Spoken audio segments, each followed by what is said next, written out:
মহাকুম্ভ নিয়ে মুখ্যমন্ত্রী মমতা বন্দ্যোপাধ্যায়ের বিরাট মন্তব্য। মহাকুম্ভকে মৃত্যুকুম্ভের সঙ্গে তুলনা, যেটিকে কেন্দ্র করে সকল সনাতন ধর্ম একত্রিত হয়ে মমতা বন্দ্যোপাধ্যায়ের বিরুদ্ধে রাস্তায় নেমেছে। এবারে এই মহাকুম্ভের বিরুদ্ধে এক বিরাট মন্তব্য প্রতিবাদে এবারে মুখ খুললে প্রয়াগরাজের মুখ্যমন্ত্রী তথা যোগী আদিত্য। মুখ্যমন্ত্রী মমতা বন্দ্যোপাধ্যায়কে মোক্ষম জবাব দিলেন তিনি। অপরদিকে তৃণমূল মুখপাত্র কুণাল ঘোষের তরফ থেকে বিরোধী দলনেতা শুভেন্দু অধিকারীর বিরুদ্ধে বেরিয়ে এসেছে বড়সড় আপডেট। এছাড়াও বেরিয়ে এসে বিধানসভার অধ্যক্ষ বিমান বন্দ্যোপাধ্যায়ের তরফ থেকে শুভেন্দু অধিকারীকে নিয়ে বিরাট ভয়ঙ্কর মন্তব্য।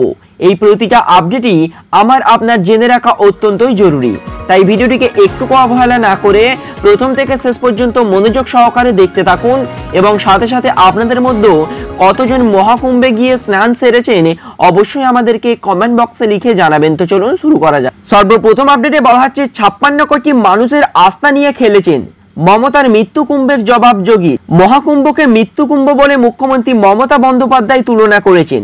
এবার তারই পাল্টা জবাব দিলেন উত্তরপ্রদেশের মুখ্যমন্ত্রী যোগী আদিত্যনাথ।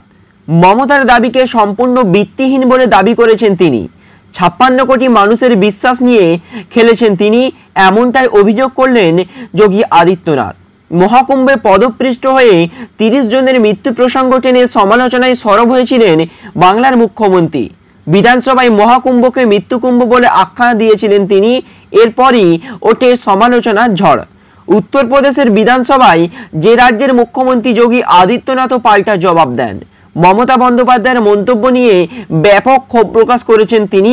এমনকি সনাতন ধর্মের একাংশই মমতা বন্দ্যোপাধ্যায়ের বিরুদ্ধে রাস্তায় নেমে প্রতিবাদ করছেন। সাথে সাথে মমতা বন্দ্যোপাধ্যায়কে আক্রমণ করতে গিয়ে তিনি বলেছেন, তখন মহাকুম্ভে 56 কোটি 25 লক্ষেরও বেশি মানুষের সঙ্গমে ডুব দিয়েছেন।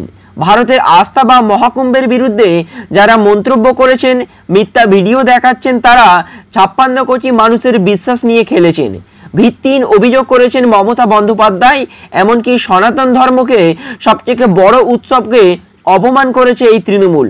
তাই মমতা বন্দ্যোপাধ্যায়ের এই মন্তব্যের প্রতিবাদে আবারও মোক্ষম জবাব দিলেন যোগী আদিত্যনাথ। তো ফ্রেন্ডস, মহাকুম্ভকে কেন্দ্র করে মুখ্যমন্ত্রী মমতা বন্দ্যোপাধ্যায় যে মন্তব্যটি করেছেন, এই মন্তব্য সম্পর্কে আপনার যদি কিছু মতামত থাকে অবশ্যই আমাদেরকে কমেন্ট বক্সে লিখে জানাবেন। অপর আপডেটে বলা হচ্ছে শুভেন্দুর প্ররোচনাতেই অশান্ত বাংলা, বড় কথা বলে ফেললেন স্বয়ং অধ্যক্ষ। শুভেন্দু অধিকারীর বিরুদ্ধে রাজ্যের বিধানসভায় স্বাধিকার ভঙ্গের নোটিশ নিয়ে এসেছে শাসক দল। আর সেই ব্যাপারে বলতে গিয়েই শুভেন্দু অধিকারীর প্ররোচনার জন্য বাংলায় অনেক বেশি অশান্ত হতে পারে বলে বিস্ফোরক মন্তব্য করলেন বিধানসভার অধ্যক্ষ বিমান বন্দ্যোপাধ্যায়। শুভেন্দু অধিকারী যেরকম মন্তব্য করেন তার ফলে রাজ্যে সাম্প্রদায়িক দ্বন্দ্ব এবং হিন্দু মুসলমানের দ্বন্দ্বের পরিমাণ বাড়তে পারে এবং বাংলায় যেভাবে সাম্প্রদায়িক দ্বন্দ্বতা বেড়ে চলেছে তার পিছনে শুভেন্দু অধিকারীকেই দায়ী করছেন বিধানসভার অধ্যক্ষ বিমান বন্দ্যোপাধ্যায়। অপর আপডেটে বলা হচ্ছে প্রমাণ দিন, না হলে হাঁটু গেড়ে বসে ক্ষমা চান। জঙ্গি সরকার কটাক্ষে শুভেন্দুকে চ্যালেঞ্জ তৃণমূলে। সম্প্রতি তৃণমূল সরকারকে জঙ্গি সরকার বলে তোপ দেখেছেন বিরোধী দলনেতা শুভেন্দু অধিকারী। তা নিয়ে বিধানসভায় রীতিমতোই গর্জে উঠেছেন মুখ্যমন্ত্রী মমতা বন্দ্যোপাধ্যায়।